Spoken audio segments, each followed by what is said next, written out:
محبت یہ نہیں کہ تم ایک ہی بار میں تمام جذبات، ارادے، احساسات کہو اور پھر چپ کر جاؤ، بجائے اس کے کہ تم کسی کو پوری نرسری اٹھا کر دو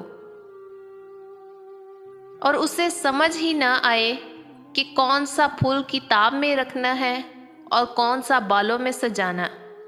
بہتر ہے کہ تم ایک پھول دو، مگر روزانہ محبت تسلسل مانگتی ہے، مقدار نہیں۔ عبادت سچے دل سے نہ کی جائے تو ایک کھوکھلی لکڑی کی طرح ہے جو کسی کام کی نہیں ہوتی۔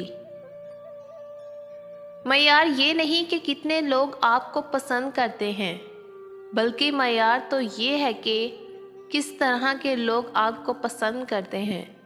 ہجوم سے معیار تک بہت فاصلہ ہے۔ یہ وہ مقام ہے جہاں دنیاوی رتبے، عہدے، دولت، نسل، زبان اور رنگ کی تفریق ختم ہو جاتی ہے۔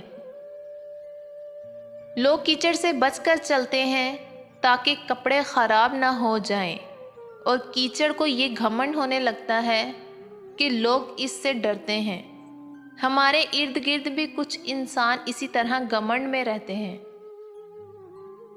بہترین زندگی جینے کے لیے یہ حقیقت تسلیم کرنی پڑتی ہے کہ سب کو سب کچھ نہیں ملا کرتا۔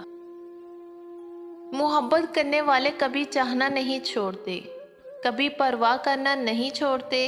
اگر وہ بدلتے بھی ہیں تو بس اتنا کہ اپنے حق کے لیے لڑنا چھوڑ دیتے ہیں۔ شادی ہونے کا انتظار کرتی ہوئی بیٹی اور روزگار کے ملنے کا انتظار کرتا ہوا بیٹا دونوں ایک ہی کرب سے گزرتے ہیں۔ عورت اس مرد سے بہت جلدی بور ہو جاتی ہے جو مرد دو غلطیاں کرتا ہے: اول ہر وقت لڑائی کرنا، دوم تذلیل کرنا۔